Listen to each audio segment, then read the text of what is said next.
কালকের ঘটনায় কি মনে হয় যে টিএমসি বা এই শাহজাহানের মতো নেতাদের জন্য সংখ্যালঘুদের ভাবমূর্তি নষ্ট হচ্ছে? একদম। আমি গতকালকে বলেছি, আজকেও বলছি, শাহজাহান, শওকাত, আরাবুল, এরা এই টাইপ যারা আছে এদের চক্করে পা দেওয়া যাবে না। বিশেষ করে সংখ্যালঘু সমাজের মানুষেরা, সংখ্যালঘু সমাজের সম্পর্কে একটা খারাপ ধারণা এদের দ্বারাই হচ্ছে। ওদের নামে অভিযোগ আছে ওরা নাকি রেশন দুর্নীতির সাথে যুক্ত, কেউ চাকরির দুর্নীতির সাথে যুক্ত। তো তদন্ত করবে, যদি দুর্নীতিগ্রস্ত না হয় তাহলে অসুবিধা কোথায়? কদিন আগে তো ফিরহাদ হাকিম, মন্ত্রী ফিরহাদ হাকিম মহাশয়ের বাড়িতে এসেছিল, দীর্ঘ ঘন্টা ধরে তল্লাশি করে আবার চলে গেল। তো শাহজাহান বাবুর বাড়িতে আসতো, করে চলে যেত। কিন্তু যেভাবে কিছু গ্রামের মানুষ আর তৃণমূল সমর্থকদেরকে লেলিয়ে দিয়ে তাদেরকে আক্রমণ করা হলো, এতে সংখ্যালঘু সমাজের ভাবমূর্তির ওপরে অনেকটা আঘাত লাগলো। যদিও সংখ্যালঘু সমাজ এ ধরনের অন্যায়কে প্রশ্রয় দেয়নি আর আগামীতেও দেবে না। কিছু মানুষকে ভুল বুঝিয়ে করেছিল, ওখানকার মানুষরা এখন ভুল বুঝে তারা অনুতপ্ত। এই ধরনের ঘটনা তারা এদের ফাঁদে আর পা দেবে না। লোকসভা ভোটের ব্যবহার বা দাঁড়াবার ইচ্ছা প্রকাশ করেছে, কতটা ইচ্ছা এখন আছে? ইচ্ছা তো আছে, সম্পূর্ণ ইচ্ছা আছে। তবে এখন আমি ভাবছি, এখন পর্যন্ত যে ভাইপো বাহিনী বা মমতা ব্যানার্জির পক্ষ থেকে এখন আমার নামে মার্ডার ফার্ডার কেসের সাথে সরাসরি যুক্ত কেন হয়নি সেটাই এখন আমি ভাবছি। কারণ এরা এত হিংসাপরায়ণ, যখন যেটা পারবে এদের পাস্ট রেকর্ড ভেঙে সেটা এরা করে। তবে যে লক্ষ্যে ছিলাম সেই লক্ষ্যে আছি, আগামী দিনেও থাকবো। আমার ইচ্ছা সম্পূর্ণ যে আমি ডায়মন্ড লোকসভায় কন্টেস্ট করবো, সেখানকার দোয়া আশীর্বাদ নিয়ে আমি লোকসভার মধ্যে যাব এবং বর্তমান যিনি এমপি তাকে পরাজিত করে হারিয়ে কালীঘাটে পাঠাবো মানুষের সহযোগিতা নিয়ে, ভোটারদের সহযোগিতা নিয়ে। গতকালের ঘটনায় ইডি আক্রান্ত যারা ছিলেন, যে আধিকারিকরা, তাদেরকে বিচারপতি অভিজিৎ গঙ্গোপাধ্যায় দেখতে যান এবং সেখানে বিচারপতি গঙ্গোপাধ্যায় তিনি একটি মন্তব্য করেছেন এবং সেটা ব্যক্তিগতভাবেই করেছেন যে শাহজাহানকে রাত 12টার মধ্যে ইডি অফিসে হাজিরা দেওয়ার কথা তিনি জানিয়েছিলেন ব্যক্তিগতভাবে। এই ব্যাপারটাকে কিভাবে দেখছেন? দেখুন, প্রত্যেকের মানুষের একটা নিজস্ব বিবেক, বুদ্ধি, চেতনা আছে, বলার স্বাধীনতা আছে। তিনি যেটা বুঝতে পেরেছেন আইন শৃঙ্খলা কোন তলনিতে পৌঁছে গেছে, নিশ্চিতভাবে হয়তো তিনি বুঝেছেন যে আনা দরকার, সেই জন্য তিনি বলেছেন। যদি তেনার একান্ত ব্যক্তিগত মতামত এটা কোর্টের মধ্যে থাকে, তার এলাকার প্রিমিসেসের মধ্যে এলে সেটা আলাদা। তবে উনি ওনার ব্যক্তিগত মতামত দিয়েছেন। ঠিক আছে, তৃণমূল খুব চাপ দেয়, মিটিং মিছিলে যেতে হবে, নির্দ্বিধায় প্রথম সারিতে থাকবেন, তৃণমূলের ঝান্ডাটা কাঁধে নিয়ে। কারণ খেটে খাই ভাই, আপনারা ভ্যান চালায়, চায়ের দোকানের যদি দোকান বন্ধ করতে হয়, আমার ভাই অত টাকা নয় আপনাদেরকে দেবো। যদি ভয় দেখায় নিশ্চিন্তে প্রথম দিকে নেতাকে বলবেন এই দেখ তোদের দলে আমি ঝান্ডাটা নিয়ে যাবেন। কিন্তু ইভিএম মেশিনের সামনে এসে কি হবে? কি ছাপটা, কি ছাপ? ইভিএম মেশিনের সামনে। এবার হ্যাঁ, এখানে নাকি ভোট লুট হয়, ভোট লুট হয়, তাই তো?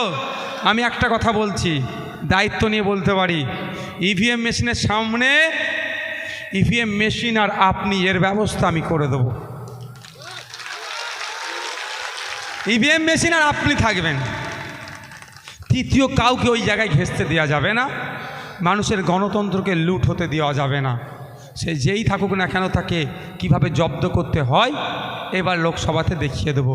মা বোনেরা, আমাদের বিপক্ষে ভোট আসতে পারে, কোনো সমস্যা নেই। আপনার ভোটদানের সুযোগ করে দিয়েছি, আপনি আমার বিপক্ষে ভোট দিতে পারেন, কোনো আমার সমস্যা নয়। কিন্তু জোর করে আপনার ভোট কেউ নিতে চাইলে ও নিতে দেব না। অর্থাৎ যারা ভোট চুরি করবার চেষ্টা করছেন, এটা মাথায় রাখুন, এই 2024 ইলেকশানে ইভিএমের কাছাকাছি মোটেও ঘেঁষবেন না, বিপদ আছে আপনাদের। এমন কারেন্ট মারবে ইভিএম, বিপদ হয়ে যাবে। তাহলে চুপচাপ মাথায় থাকবে তো সিম্বলটা। আর মায়েদের বলছি, তৃণমূল ভোট পাওয়ার জন্য মরিয়া হয়ে অনেক ভুল বুঝায়। দূরের কাছে মায়েরা যারা আছে একটু বলে রাখি, ওরা ঘরে ঘরে গিয়ে বলবে তোমার যাকে ইচ্ছা ভোট দেবে, তৃণমূল যাবে না, তৃণমূল অন্য লোককে ফিট করে পাঠাবে। এই প্রথম সুইচটা টিপে মেশিনটা অন হবে, এইরকম বলে। আমার ক্ষেত্রে ভাঙড়ে করেছিল, ভোটের পরে জানতে পেরেছি। যে বাড়িতে বলেছে তো আচ্ছা চাচি তুমি ভোট দাও, দেবে, অসুবিধে নেই। প্রথম কিভাবে ভোট দিতে হয় জানো? বলছে না বাবা, অত ভোট দিই না, ভোট তো 11 বছর ধরে আরাবুল বাহিনীরা দিতে দেয়নি। ইভিএম কি জিনিস খাই না মাকে, ওরা ভাবছে ভোট তো দিতে দেয়নি আরাবুল বাহিনীরা। শওকাত বাহিনীরা কি ভোট দিত নাকি? সেখানে তো ভোট দেওয়ার ব্যবস্থা করেছিলাম। ও বলছে মেশিন এইরকম হবে, প্রথম সুইচটা টিপবে, মেশিন অন হবে, তারপরে যাকে তোমার ভালো লাগে তাকে টিপবে। এ আপনার এলাকাও করতে পারে মায়েরা, ওসব নয়, আমি বলে যাচ্ছি। ওই খাম চিহ্ন ছাড়া অন্য জায়গায় গেলেই কারেন্ট মেরে দেবে। আমি এমনি বলছি, ওটা যেটা পছন্দ হবে, যেটাকেই ভালো লাগবে সেটাতেই প্রথমেই দেবেন। ওই প্রথম সুইচ টিপে মেশিন, ফার্স্ট ওপরের সুইচটা টিপে মেশিন অন করতে যাবেন না, ও ভোট পচে যাবে।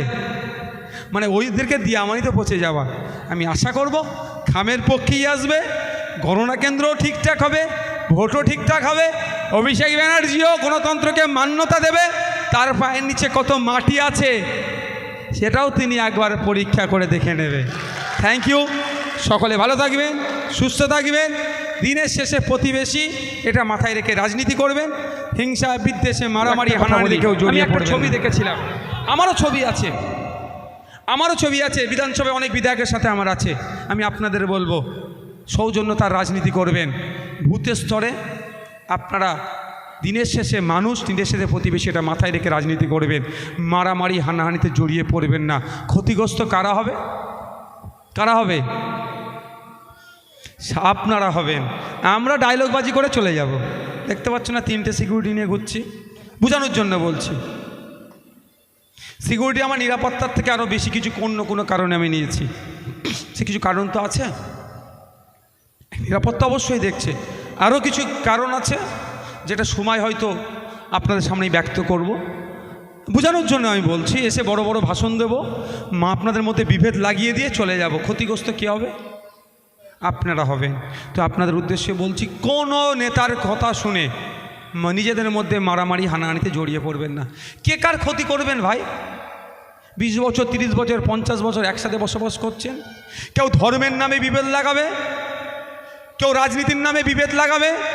কোনো বিভেদকে আমরা প্রশ্রয় দেব না। এই নির্বাচন আসছে, দেখবেন কেউ হিন্দু মুসলমানের খেলা খেলবে, কেউ ছোট জাত বড় জাতের খেলা খেলবে, কেউ বর্ণের খেলা খেলবে, কেউ জাতের খেলা খেলবে, কেউ পাড়ায় পাড়ায় মারপিট লাগিয়ে দেবে। আমি অনুরোধ করছি আপনাদেরকে, দিনের শেষে আপনারা প্রতিবেশী। 20 বছর, 50 বছর, 100 বছর ধরে আমরা একসাথে বসবাস করে আসছি। আর এই বিজেপি, তৃণমূল তাদের ভোটের জন্য আমাদের মধ্যে বিভেদ তৈরি করতে পারবে? তাহলে 50 বছর একসাথে আমরা কেন বসবাস করছিলাম? তাদেরকে কোনোভাবে প্রশ্রয় দেব না। যার যাকে ভালো লাগবে ভোট দেবেন, ভোট একসাথে দিতে যাবেন, যাকে যার লাগবে ভালো লাগবে ভোট দেবেন। কিন্তু দিনের শেষে প্রতিবেশী এটা মাথায় রেখে রাজনীতি করবেন। 3 নম্বর হচ্ছে, প্রশাসন বন্ধুদেরকে আমরা সহযোগিতা করব। তারা আমাদের পরিবারের একজন, তারা আমাদের বন্ধু, তারা আমাদের শত্রু নয়। হ্যাঁ, প্রশাসনের কিছু অংশ বায়াসড হয়েছে, তাদের বিরুদ্ধে আমরা আইনি লড়াই লড়ছি। আপনারা খোঁজ নিয়ে দেখবেন, কলকাতা হাইকোর্টে বেশ কিছু থানার আইসি, ওসিকে আমরা জজের সামনে এসে দাঁড় করিয়ে টুপি খুলিয়ে মাথা হ্যাট করে দাঁড় করাচ্ছি। আগামী দিনে আরও দাঁড় করাবো। কিন্তু অনুরোধ আপনাদের কাছে, প্রশাসনকে আপনারা সহযোগিতা করবেন, আইনে কেউ হাতে তুলে নেবেন না, অনুরোধ আপনাদের কাছে। আর প্রশাসনের হয়েও কথা বলতে হবে। আপনারা শুনলে অবাক হয়ে যাবেন, এদের যা ডিউটি তার ডবল এদেরকে করতে হচ্ছে। এদের ডিএ বাড়ছে না, ডিএ যাতে বাড়ে তাদের হয়ে আমাদের কথা বলতে হবে। প্রায় 1.5 লক্ষ পুলিশের শূন্য পদ আছে, সেইগুলো পূরণ না হওয়ার ফলে এদেরকে বেশি ডিউটি করতে হচ্ছে। একটা পুলিশের লোককে না 15 ঘন্টা, 16 ঘন্টা, 14 ঘন্টা করে ডিউটি করতে হচ্ছে। তাদেরও পরিবার পরিজন হচ্ছে। আমরা দাবি করি এখান থেকে, তাদের ওই রকম ডিউটি নয়, তাদের নির্দিষ্ট টাইম যেটা আছে সেটা করুক, যে শূন্য পদগুলো আছে সেগুলো পূরণ হোক, এই দাবি করতে হবে। সর্বশেষে কি বললাম, প্রশাসনকে আমরা সহযোগিতা করব। এই 3টে কথা মাথায় রাখবে তো? হ্যাঁ।